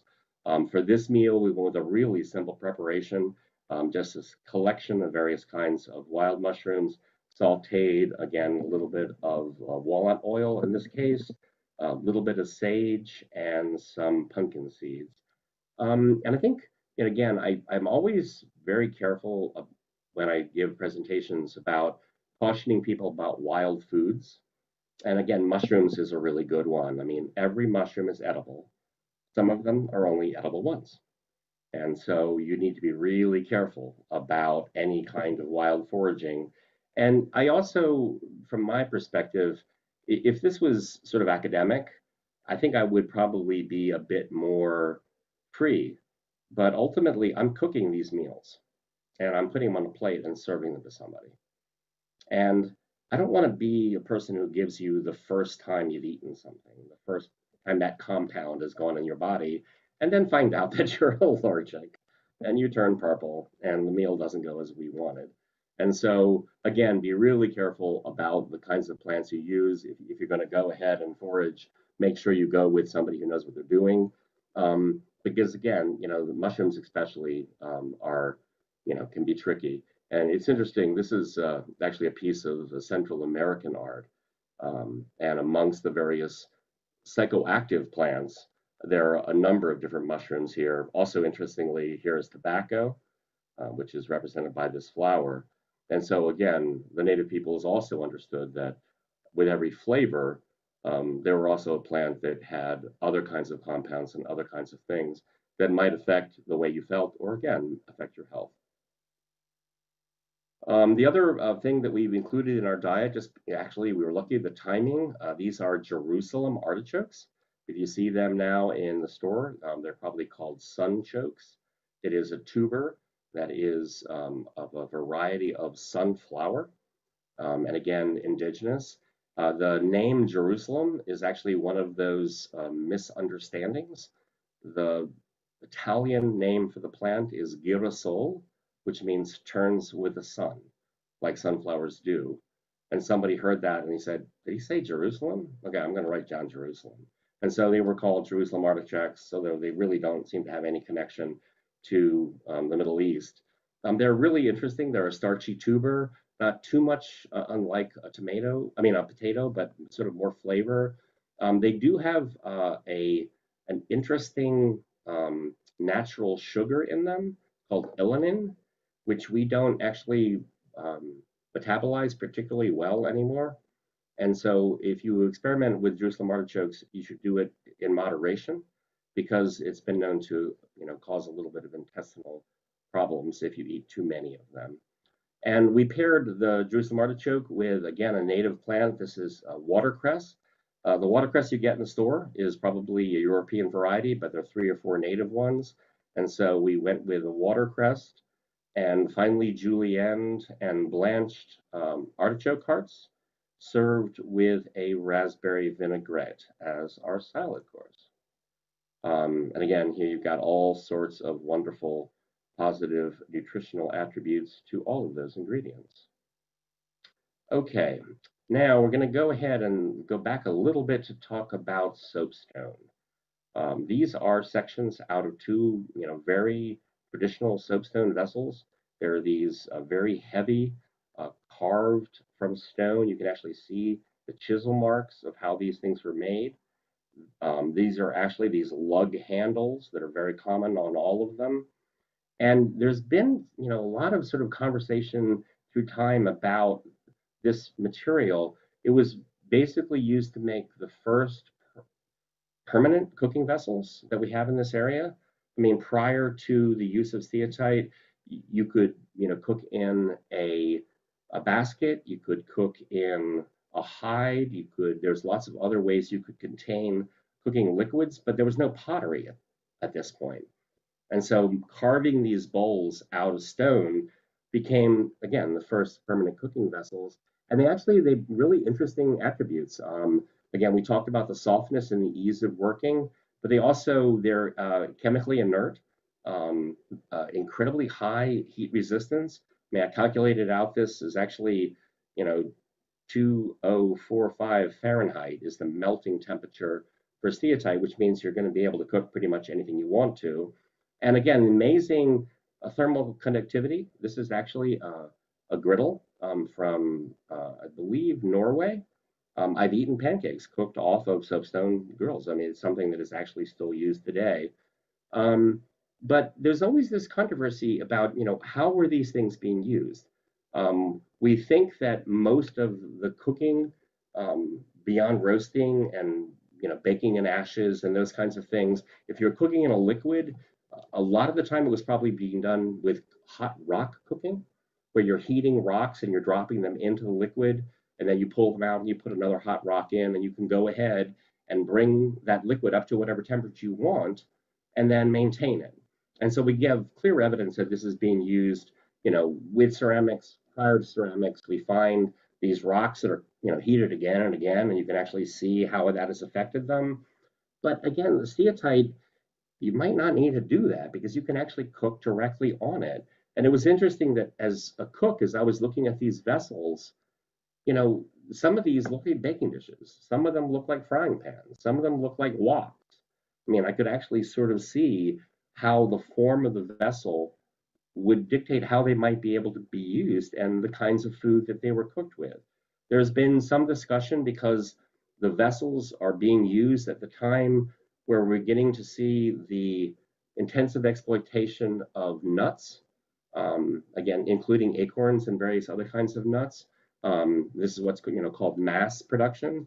And actually, it's really interesting that um, many trees, including acorns, go through cycles where they may have productive years, but somewhere in the cycle they have a hyper-productive year, and they just dump like a million nuts. And the idea is that this is a survival mechanism where a certain number of those nuts are going to be eaten by the animals, but they're just overloading the system. And not all of the nuts are going to get eaten. And that is what is going to be giving the next generation of plants. And I have been told by a lot of people that this year is a mast year, that the nuts are just outrageous. I mean, literally twice as many acorns as they saw the year before. But again, it's really interesting. But again, it's okay, yeah, nuts, I can see why you might need to have a special kind of vessel to cook acorns because you got to leach out the tannins but I mean, if you could dig a hole in the ground and put a deer hide in it, you could do the same thing. I mean, these are vessels you're having to walk to Pennsylvania, dig out of a hillside, carve by hand, and then bring back and use. And so I really wonder whether there's something else going on. Again, one of the things we know that's happening in this area at the same time period is these massive fish runs. And there are actually places and cultures in this world where they mass produce fish oil. The Northwest Coast, the Olachen oil. There's the candlefish, which is actually so oily that if you dry it, it'll burn. They were being harvested, having the oil squeezed out of them, actually being stored in wooden boxes and traded around. And so again, it's like still wondering exactly what is being going on with these. I had a friend of mine who is an artisan, and he said, these people are woodworkers, they're carpenters, the first person in the carpentry shop in the morning turns on the glue pot and melts the glue so that everybody can use it. And it's like, oh, wow, that is really fascinating because, you know, having the CFI bowl be something like that is so specialized, and you need to have it be able to keep something soft and pliable. Again, makes a little bit more sense than cooking turkey soup in it. Um, Again, a little bit of the sort of tongue in cheek, but just sort of again, what are these vessels, being used for? Um, and so one thought I had is, again, these are, really interesting, really unique, usually fairly deep vessels. I mean, they're made to hold a liquid. They get really hot. I mean, you can get it way above boiling. They are very valuable. People are willing to literally trade and exchange these things across states, across regions. I wonder whether we might not be looking at the invention of fried food. Um, and again, it's only kind of tongue in cheek, because if you think about all the other cooking methods, if you fill a low fired ceramic vessel full of oil and put it on a fire, that's called a fireball, because it's going to soak through the clay, it's going to ignite and it's going to burn. Same thing with a hide, same thing with a basket, same thing with almost anything else that you would have had available. And so it gets a little tongue in cheek, but again, it's something I think it's interesting to think about. Now, they were not probably making French fries; they were probably making other kinds of things. And so, in honor of that, we came up with this Chippewa bannock recipe. So it's a form of cornbread.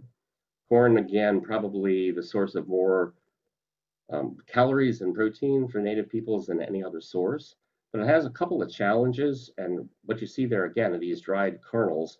That shell of each of those kernels is essentially indigestible.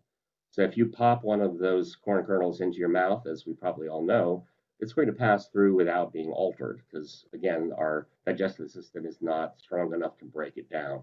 So with corn, you got to do something with it. You have to eat physically, break it down, and make it into meal. You can also chemically alter it, and that's what hominy is.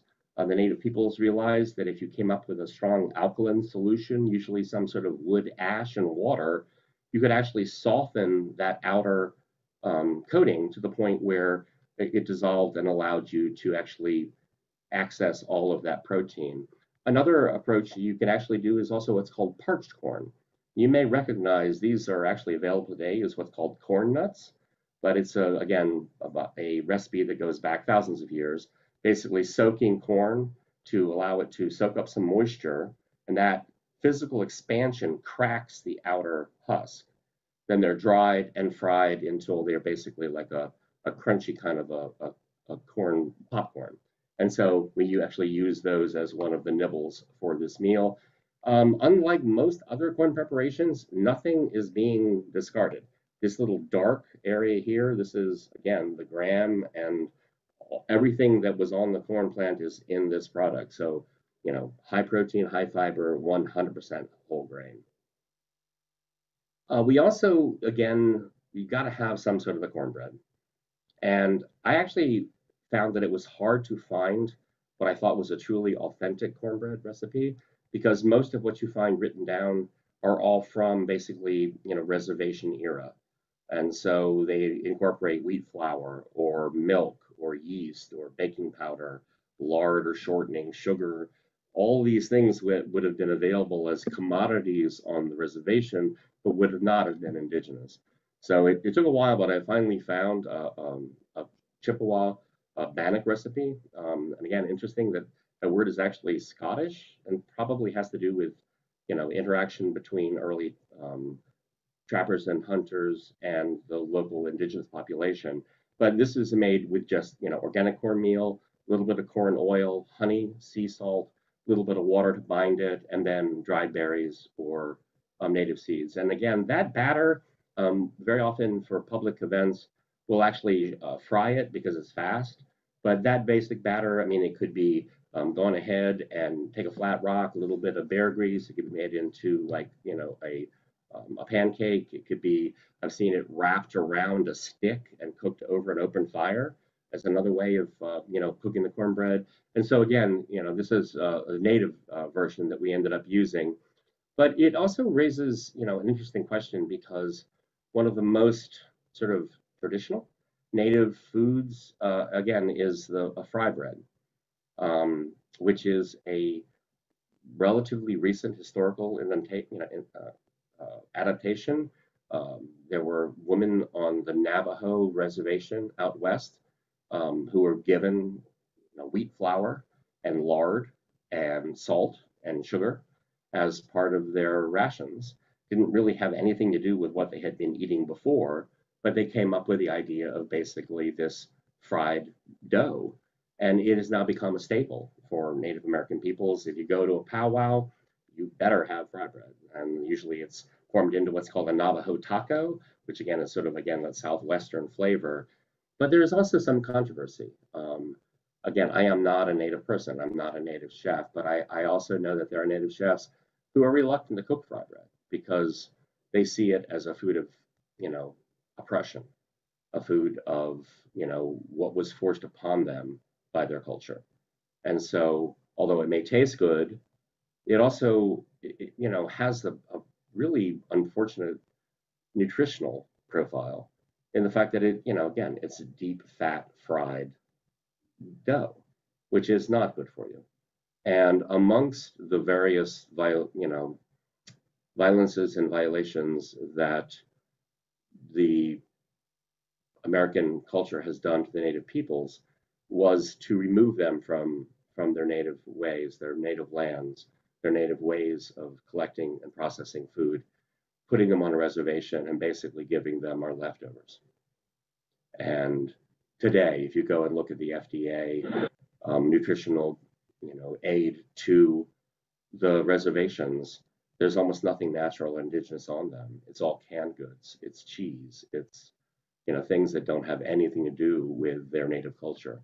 And so again, it is, as you dig into all of these foodways, there's a positive story, but there's also a negative one. And so again, I think fry bread has a controversial history, and again, but thinking about it and what it means, I think is instructive. Okay, coming up to the end here, going into the dessert course. And so we're going to talk about fruit. When they were handing out the fruits, North America did not get a really great basket.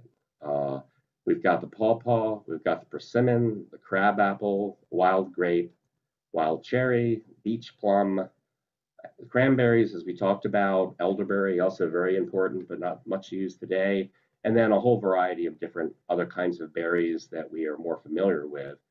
But this is, we don't have the pineapple, the banana, the orange. Almost every other kind of fruit that's not right in front of you right now is an Asian or European import. And these are actually pretty tricky. Any of you that have ever tried to eat a pawpaw, they are ripe for about 2 days. So they're inedible, inedible, inedible, ripe, rotten. And so again, you've got to capture them right at that time period, or they're really, again, they're almost inedible. Same thing with the persimmon. The indigenous persimmon is actually, there are 2 varieties. We eat the Asian ones, which are considered to be non-astringent. The indigenous persimmon is really bitter, again, unless it's perfectly ripe. Crabapple, fascinating flavor, but again, so sour. So unless you have a source of a lot of sweetener to balance out that sour, you could make a vinegar out of it, but again, it's going to be really hard to get to be sweet. And so, really the berries become a big part of it. And so one of the other, native foods that maybe people have heard about is what's called berry wojap or wojape, which actually interestingly is probably, kind of a source for our cranberry sauce today. But it's basically just a mixture of berries. Very often these were choke cherries, which would have been more traditional out into the plains. But berries just basically cooked down, sweetened to balance out, whatever, a little bit of honey, a little bit of maple syrup. And depending on how we serve this, sometimes I'll use a little bit of cornstarch to go ahead and thicken it to sort of make it as like a dipping sauce if you want to dip the cornbread in it. But again, this is that Wojap is, again, very traditional and would have been part of what had been, again, on the table with the realization, again, really limited product. The berries, there's a really short growing season for most of these into the spring. And so you would have to go out and really gather as many as you probably possibly could, and then figure out ways probably to dry them so that they could be reconstituted and used later. It's interesting that there's a native tradition that the road to heaven is not actually paved with good intentions, but it's flanked by berry bushes, where the idea is that the temptation of stopping and picking the berries is enough to actually make you decide not to proceed on to heaven. So again, here we have the Wojap cooking down. Um, with the menu that we have here, one of the things is archaeology. We talk about doing the dishes and sort of getting to the truth of not what we thought happened, but what actually happened. And there's a lot of archaeology been done, especially in the state of Delaware, looking at prehistoric sites and really looking carefully at the soils. There's a process called flotation that rather than putting the soil through a quarter-inch mesh of hardware cloth and catching all the big pieces, we actually float the soil into a liquid and then put it through essentially a window screen. And that catches all the tiny little seeds and bones from the fish and the fish scales and gives us a much sort of broader view of what these people were actually eating. And one of the things that was very interesting about these sites is we just were not seeing a lot of corn. We're not seeing a lot of beans. We were not seeing a lot of squash seeds. And again, that could be differential presentation, preservation, that they just weren't being burnt, and so we're not finding them. And there's always a luck of the draw in archaeology, what gets preserved and whether you find it. But we were finding other kinds of plants that are less familiar. Lots, again, sunflower seeds. A lot of these very high protein seed grains, amaranth, and chemopodium, what's called goose foot, that we find these quite a lot. And so again, this idea that everybody ate corn, everybody ate squash, everybody ate beans, and they all lived in big villages wasn't true for everyone. And there was regional variability. And so in light of that, I mentioned amaranth to a friend of mine from Mexico. And she mentioned that popped amaranth is actually made into a confection down there called alegria, which I love because it actually means happiness. And so we decided to go ahead and come up with an indigenous version of this and found out that if you're really careful, you can actually pop amaranth and it gets nice and light and crispy. And that if you very carefully cook down either honey or maple syrup, you can get it to the point where it will, go ahead and form a soft or soft ball or what's called hard ball candy. And so we invented these amaranth seed treats, which is basically the amaranth seed bound by, in this case, reduced maple syrup with pepitos or pumpkin seeds and cranberries. And so it was kind of fun. Again, this is an example where I cannot guarantee that this was actually ever made and eaten by somebody, but all the ingredients are there, all the flavors are there. And I like to think of some of what we do as sort of impressionistic. Gauguin was not Polynesian, but that doesn't mean that he can't paint a painting that evokes a time and a place. And so as a chef and an archaeologist, knowing the ingredients, knowing how foods come together, it gives me the opportunity to sort of experiment and maybe think of, what flavors might have been like. We may never know, but again, it is fun to experiment and it's part of what I really enjoy. All right, we're going to close out. Finally, again, there are many, many different herbs and spices out there that would have been used in various teas and concoctions. And so this is a collection that we came up with that was very popular. So this is juniper berries, rose hips, red raspberry leaves, clover, and mint. And these make a really nice caffeine-free but gentle and uplifting drink. Very high in vitamin C from the rose hips. So again, good for the immune system. Little natural sweetness and woodiness from the juniper berries. And so again, each of those also has, real benefits in terms of health. And so again, closing up on the sort of the old food way, what we can find out from what we excavate, what we can find out from talking with native peoples about what they can remember and what the historic record provides, and how we can take those flavors and figure out what they might have tasted like and use it as a tool to help people understand the past and a way of getting in touch with a culture that they may not have really thought about before. I like giving these kinds of presentations, but it really does not substitute for being out there and actually interacting with folks. There's something about offering food that is so basic and so human, sharing a meal, that by definition you have made a connection with folks and they are receptive then to listen to the stories that I tell. And whether that is a story about a Native American population, an Afro-American figure, an immigrant community that we may not really think about. Again, I think it's the thing that I love to do with my time when I'm not actually digging the holes where we find these things. And so thank you very much for an opportunity to go ahead and talk. Again, if this was 2 or 3 years ago, I would be doing probably a dozen different events at area locations, powwows, historical society meetings, but hopefully someday that will all come back. And so thank you so much for listening. In the meantime, I have been doing a little bit of virtual content. Catoctin Furnace has actually made it possible for me to record some cooking videos, and those are available on the Catoctin Furnace website, both their Facebook page and their YouTube. So check those out and keep your eye out for upcoming events, because hopefully one day we'll all be able to gather around the table again.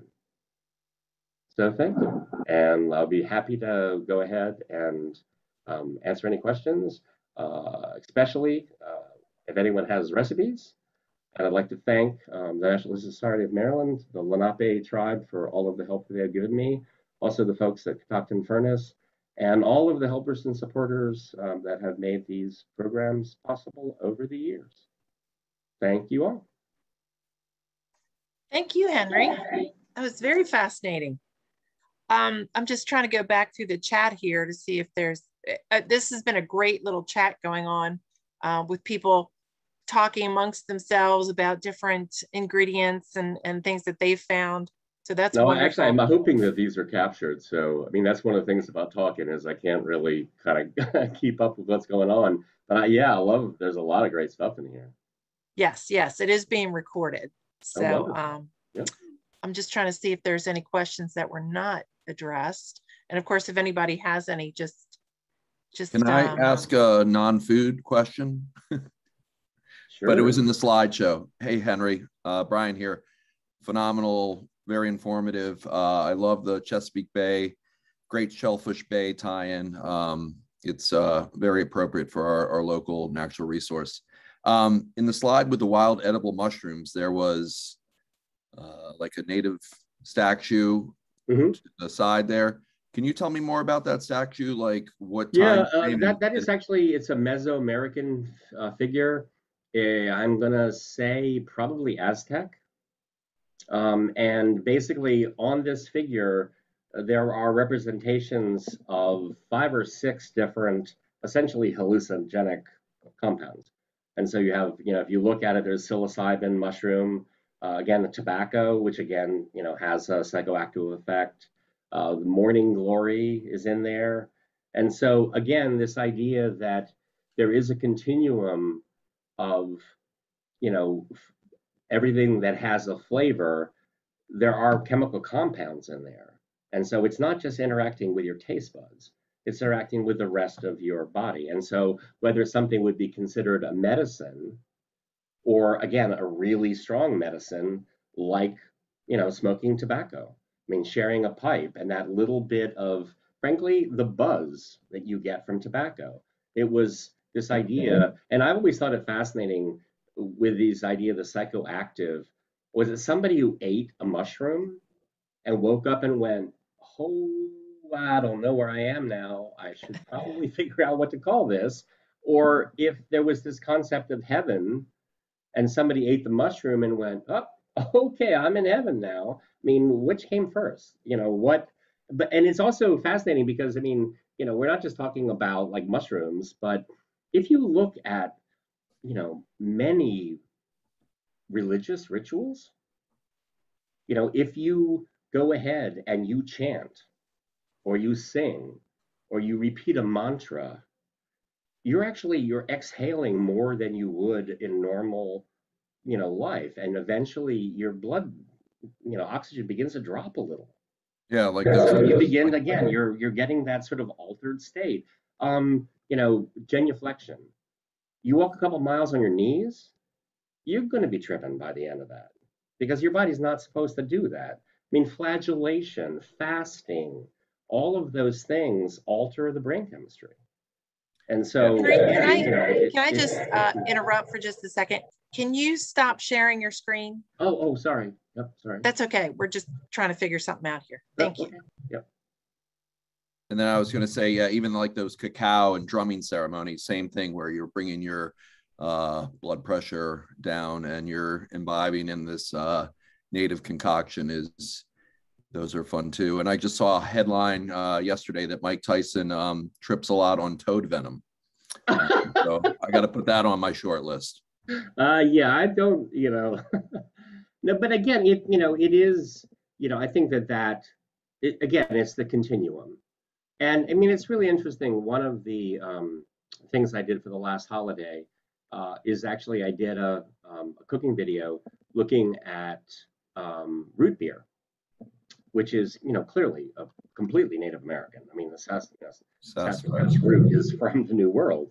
But interestingly that, it actually, again, adult audience here, that, the reason we drink root beer is actually has to do with venereal disease.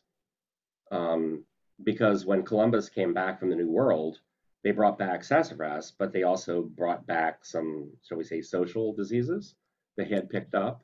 And so in this weird magical thinking, sassafras, because it had this really intense scent, intense flavor, was kind of assumed to be like a cure-all.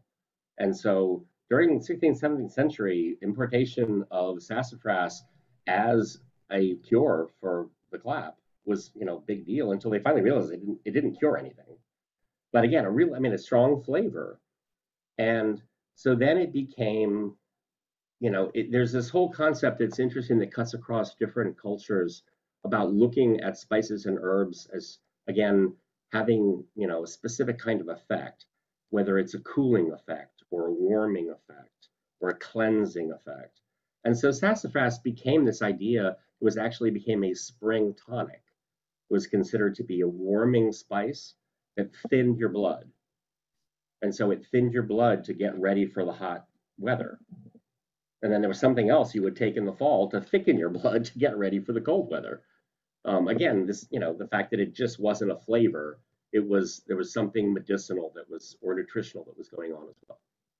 Thanks. And lastly, thank you for the mushroom PSA, because you see a lot out there in the woods and everyone's morel crazy, but I just found some lion's mane or inky cap ones that I sauteed up that were just out of this world. But yeah, you need to know what's more edible than one time. Thanks. So, again. And luckily the good news is that there are communities now, that you can actually, Facebook, there's for Maryland foraging Facebook page where there are people who really, really know their stuff. And so, I would still suggest that you get them from a source and go with somebody who knows what they're doing. But, there are sources to make sure that you're not going to go take something dangerous.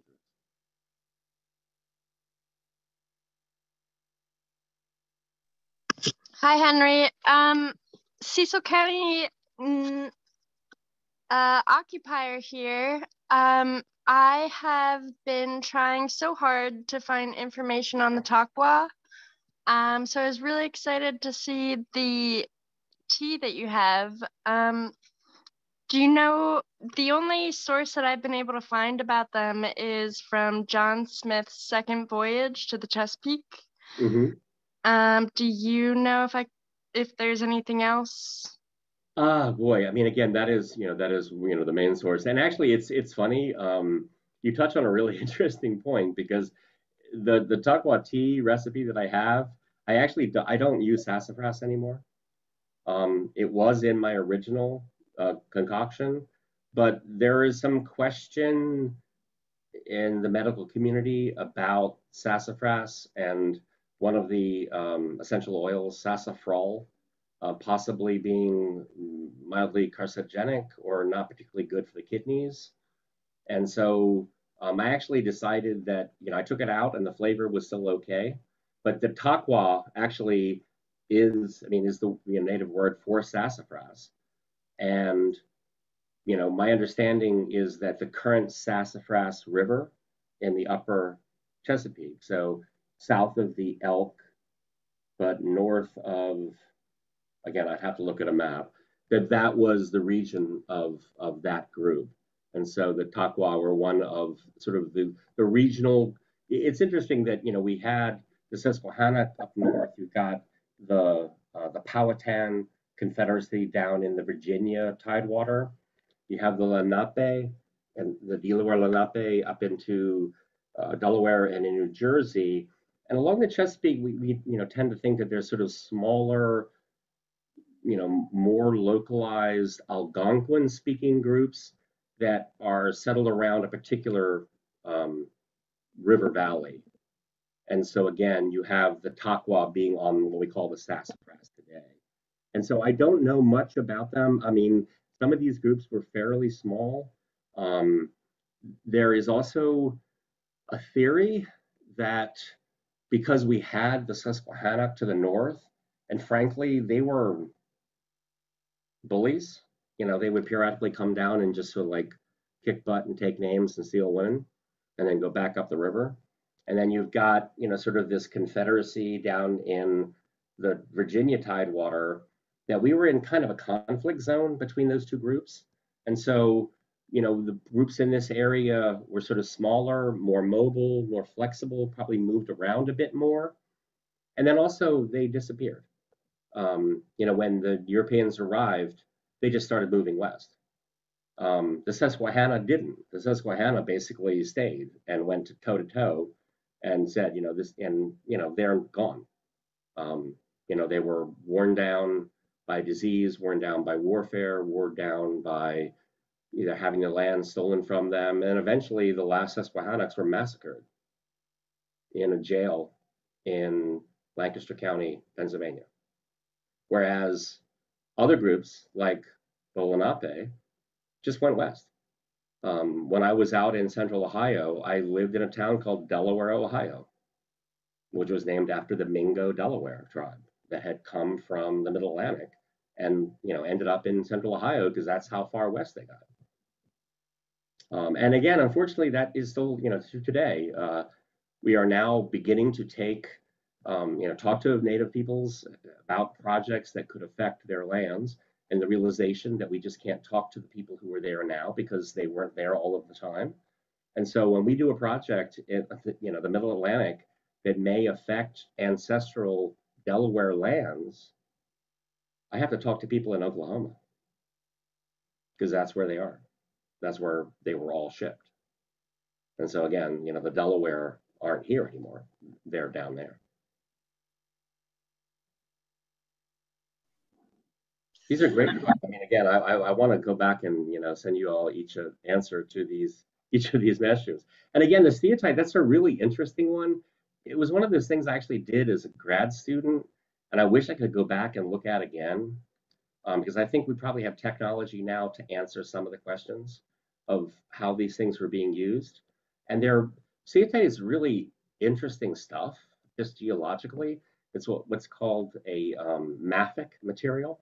So it actually it comes from the mantle. I mean, it's not a crust mineral. It's coming up into, through igneous action. And it has all these really strange characteristics, including, unfortunately, very structurally similar to asbestos in the fact that it has fibrils. And so we have actually learned, unfortunately, from experiment that you have to be really careful as you carve steatite to not allow it to get into a powdered form. and to breathe it, because you can actually get the equivalent of like black lung from it. But it also, if you're cooking in this, a certain amount of whatever's in that vessel, even if it's not melting, some of it's going to get scraped off into the food. And so I always thought it would be really interesting if we could identify a population, a skeletal population that we thought might be from a time period where steatite was being used, to check the bone to see if we're actually finding these weird, rare minerals and heavy metals and things that are actually in steatite. The other thing that steatite was used for, it was only used to make pots until people figured out how to make pots out of clay, which is like 1,000 times easier, because the clay is in the stream right over there, not in Pennsylvania. But both before and after the entire period where it was being made into bowls, it was being used to make smoking pipes. Again, because again, it won't melt, so you can burn whatever you want into it. And also, because it was soft, it was very often used to make, artistic, amulets or other kinds of art. In fact, I wear around my neck a replica of a little pendant that I found on a site that I made out of serpentine, which is a material very similar to steatite. And so you will see it used in other kinds of forms in later time periods. But I think it's really interesting that it filled a niche, probably for no more than, 700-800 years. I mean, again, there was a real spike of its use, and then it just stopped being used because it was too much trouble. Okay, well, I think we're going to have to wrap it up. I would like to, we're going to have you back again at some point, Henry. Unfortunately. Well, thank you so much. I really enjoyed it. And I wish I had a chance to address all the questions, but I'm not sure we could. Yeah, Bronwyn actually is locked out somehow. So, but we are going to be able, this has been recorded. In fact, I need to turn that off. And we are going